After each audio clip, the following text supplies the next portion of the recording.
মুক্তিযুদ্ধে একমাত্র স্বাধীনতার ঘোষক জিয়াউর রহমান, সেটা বঙ্গবন্ধুর পক্ষে। মুক্তিযুদ্ধে একমাত্র স্বাধীনতার ঘোষক ছিলেন জিয়াউর রহমান, তবে তিনি সেই ঘোষণা দিয়েছিলেন বঙ্গবন্ধু শেখ মুজিবুর রহমানের পক্ষে। নিজের উদ্যোগে তখন তার স্বাধীনতার ঘোষণা দেওয়ার পরিস্থিতি বা ক্ষমতা ছিল না। সম্প্রতি দেশের একটি গণমাধ্যমে আয়োজিত এক টকশোতে অংশ নিয়ে এমন মন্তব্য করেছেন বঙ্গবীর কাদের সিদ্দিকী।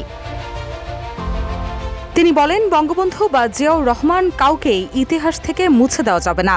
মুক্তিযুদ্ধ না থাকলে বিএনপি থাকতো না, আর মুক্তিযুদ্ধের নেতৃত্ব দিয়েছে আওয়ামী লীগ। তাই এই দুই দলেরই মুক্তিযুদ্ধ নিয়ে কথা বলার নৈতিক অধিকার রয়েছে। 200-র বেশি সার্ভিস ও ফিচারে লেনদেনের সব বিকাশ অ্যাপে সম্ভব।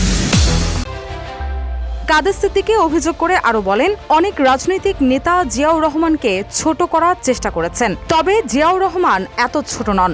তিনি মুক্তিযুদ্ধের এক প্রবাদ পুরুষ। জিয়াউর রহমানকে যেমন মুছে দেওয়া যাবে না, তেমনি হাজার বছরেও শেখ মুজিবুর রহমানকে মুছে দেওয়া যাবে না।